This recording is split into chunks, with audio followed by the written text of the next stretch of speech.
abaana batandise omuyita Ugandan Bauteza ani gwe njogerako ono yebba wa Shiba Kalungi okusinzira ku bifaananyi ebiri mu kubeera nga bisatulatinga ku social media platforms ez'enjawulo abaana batandise dda okumubrandinga nga Ugandan Bauteza. However ng'ono ye akuba ba celebrity bokka. Shiba Kalungi ekifaananyi kye twakirabyeko, ekya Cindy ne tukirabako, ne tulabako ekya Chosen Becky n'abalala bangi nnyo, naye olunaku lwaliro nza okubeera nga clarifyinga ku nsonga eyo na lwaki abantu batandise okubeera nga bamuyita Ugandan Bauteza. Olunaku olw'eggulo ku nsonga ya Shiba Kalungi ne mujja we nakuzanyidde akatambi ka muganda wa mujja wa Shiba Kalungi ng'atuwa bwino ow'enkomeredde, kubanga ono bwino yabadde avira ddala ku source ng'atuwa ebintu muganda ebyayitamu naye ajja atya okubeera nga ono omusajja afuna Shiba Kalungi. Olubuto lwa Shiba Kalungi ajja atya okubeera nga alufuna nga kiteeberezebwa okubeera nti neera engeri mujja wa Shiba Kalungi gye yali alwaddemu obulwadde bwa kansa nga takyasobola bulungi nnyo okubeera nga azaala olw'embeera ye. Mbu ne basuggestinga omusajja nayeta ekiteeso bafuneyo omuntu gwe afunisa olubuto abazaalireyo omwana bo ye amubawe. Era nga suggestion omusajja gye yali yaleeta mbu ya Shiba Kalungi, omukyala n'abigaana. Mu kubigaana kyaka already baali batandika dde okubeera nga beerya, era bw'atyo n'amufunisa olubuto ku guno omulundi nga tebiriimu mbu oba mwana wa omusajja ye ng'awulira ayagala Shiba Kalungi. Ekyo si ekikulu. Ngenda beera nga akatambi ako gwe akataakalabi ngenda kateeka at the end of this video sobola okubeera nga okawulira, kubanga details ezabaddemu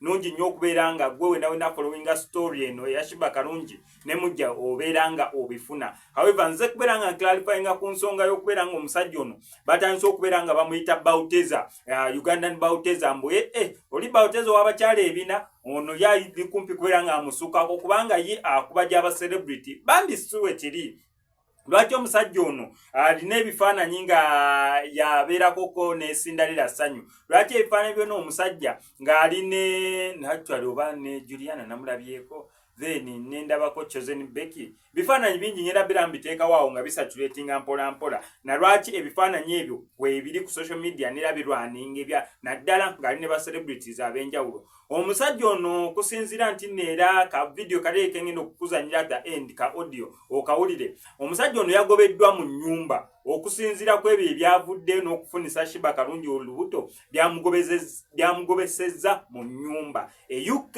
gye babadde babeera ye ne mukyala yamugambe parkingamu obubwo genda. Ate nga okusinziira ku baana ababiri omukyala yanamuka ssente, omusajja ono ye akasente si kangi nnyo okusinziira nti baali bamusibye nako, nera omukyala yamugisaayo mu kkomera. Ebyo byonna biri mu katambi kayo ke nakuzanyidde olunaku olw'eggulo.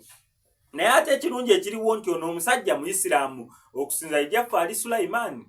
Yes, okusinziira ku mannya gendabe gabanga geggoye Jaffa Ali Sulaiman. So ndooza ayagadde okubeera nga akizi nena azongerako Ramadhani egenda otuuka ey'omwaka ogujja mwana wattu ng'ali bulungi nnyo nga akize alina bbiri. However omukyala mukulu kyatasobodde kubeera nga akkiriziganya nakyo, ekyo nkijjeewo. Naye lwaki omusajja ono alina ebifaananyi by'aba celebrities abalala ng'alaga yes balina tamuzi ze balina okubeera nga bakwasaganya? Omusajja ono mu UK akwasaganya mirimu gye gyakola gyaba promoter. Ndowooza kati awo obeera otandise okunfuna yajja atya okumitinga Shiba na lwaki alina ebifaananyi by'aba Cindy by'aba Chosen Becky. Omusajja ono promoter nera nga erinnya lya kampani ye ekola promotions bagiyita Jeff Promotions, nera nga etwala abayimbi e UK okubeera nga bakuba omuziki n'okubeyongera okubeera nga basanyusa ku bantu Abannayuganda abali e UK. Bambi ensonga lwaki osobola omulaba nga alina ekifaananyi ne Cindy nga alina ekifaananyi Chosen Becky n'abayimbi abalala. Lwaki temuliimu musajja by the way? N'ekyo nakyo nsonga nkulu. Yes, nkuwolereza oli promoter otwala abayimbi UK okubeera nga yes basanyusa abantu, naye gwe promoter otwala abayimbi bakazi bokka. Akono mbadde sinnakabuuka manyi nange SMX ntera nnyo okwesiruwaza.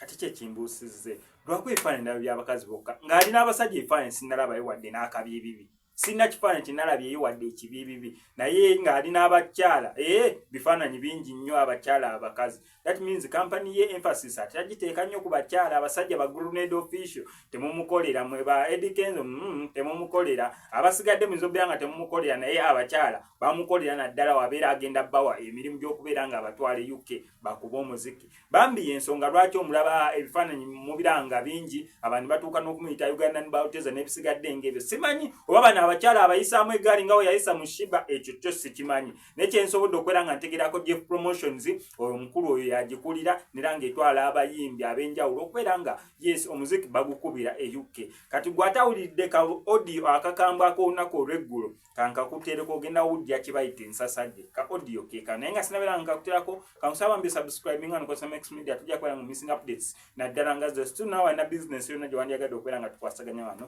otukulako obukoziko enamba y'essimu ebisigadde n'obitulekera ka audio keeko okimanyi nti akasajja mu bumpi bwako mu bunaku bwako kagenda ne katwala mu muganda wange Uganda ne kamufumbisa mmere mbuno mbu I wanted to meet my friend kumbe already okimanyi they were already bonking like already bali yeah nga bakola ebintu behind her back you know eshikeze yali tamanyi nti ameetinga mujjawe. No, she didn't know at all. I had the conversation with my dad and he was so heartbroken. He was like, that's really dangerous because they could have done anything to my daughter without her knowing. Because she was introduced as a friend and she made food and they were all happy, blah, blah, blah. But they didn't, you understand? They were just hiding it. Nobody mori mambo nerambo. It's just a friend and stuff like that, you know? Ebintu nga bikambwe ze tubadde tumanyi nti biri too deep we bityo. No, the problem I'm having. Kati yakitegeeza bino byonna gundi Kaloli byagamba mbu anti ze munaye batuma manyi ennaku zino saagala bya gundi. Naye kakati bino byonna simanyi I stand for women byonna bya kifere. She's just bullshitting. Musajja wa munne. I want you to know one thing, Emily. One thing I know about her is she does not know the word like the real meaning of the word karma. I don't know if she knows the real meaning or she just says it, but being Miss Karma, you have to know at least the definition of it. Neita chimani. Kubanga bina byayogera biri the opposite of bichakola, you know. Toyinza kugamba. Anyway, over the years, tubadde tulaba mawulire nga bagamba, oyo omukazi ali abisiyaga, right? Nga yefula akidinayinga. Naye okimanyi nti nno, oyo omusajja okuleeta that proposal to my sister yakireeta on the table mbuno ayagala kuzaala mwana mulala. My sister namugamba okay fine and well let's get a surrogate. Kati okufuna surrogate ono namugamba anze waliwo gwe mbadde nina mukwano gwange biki akakasajja we kagamba my sister mbu I know someone, she's lovely, blah blah blah blah, she just wants to have a kid so she can carry our kid for us. Kati ono namugamba no, I would not want to do it with someone, you know, nga friend wo oba biki ebyo. I want us to go through the right channels.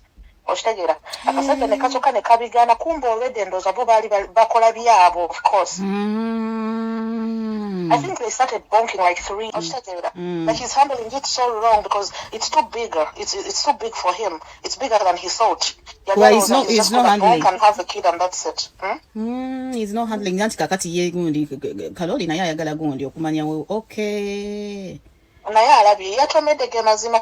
The only thing that guy has is some piece of plot ke nesita ke yamuyambye n'omuzimbira mu akayumba because of course ngabo obimanyi some people like bakola half. So if it wasn't for my sister nesente zalimalize ye nyumba tezali baddewo. Naye that's the only thing he has. Era we bamukwata mbu bamuzza Shiba amuteke mu kayumba kako katimba. At the end of the day, she should be proud of herself and she should be a proud single mom to a very nice original Ugandan girl, Ugandan child. Ate waliwo nazo nga bagamba mbu simanyi era wadde but Shiba yazadde simanyi mulenzi ate oli alina bawala. We don't care ani yagamba in Europe it matters. In Europe abana abawala be basikira n'ebugagga bw'abazadde ne Uganda things have changed. Seba abana abawala kakati gundi abana abawala kakati sepu abazadde babateera ddala mbifo naye kakati kati nga bw'ogambye nti omusajja namwavu kakati era tewali nnyo Talina, and that's the problem. Sometimes I always I told my dad, I was like, you know, I'm very happy I'm not so soft, you know, because I'm sharp. Because of love, I'm blinded. Cut my sister, they're almost going to 20 years, man. Hey! 20. It's a very long time, and she used to be so happy and vibrant, and she's so cute. She's still cute, but love I'm softening, and you know those things of, I love my man no matter what. He was in jail and she still stayed by his side. It's getting worse and worse. Ebintu byokuleeta abantu Uganda okujingirira ebipapula by'abantu. Banange. Abajingirira ebipapula mbombo bakolera abantu zi visa. Aba bafere ba visa era kisi categories ali mwezo. Oh, bana isangalira ddala abantu abo. Mama gwe bamusiba, toka my sister ng'alina abaana biki n'agumba. Ekitegeeza kye kyamulemeseza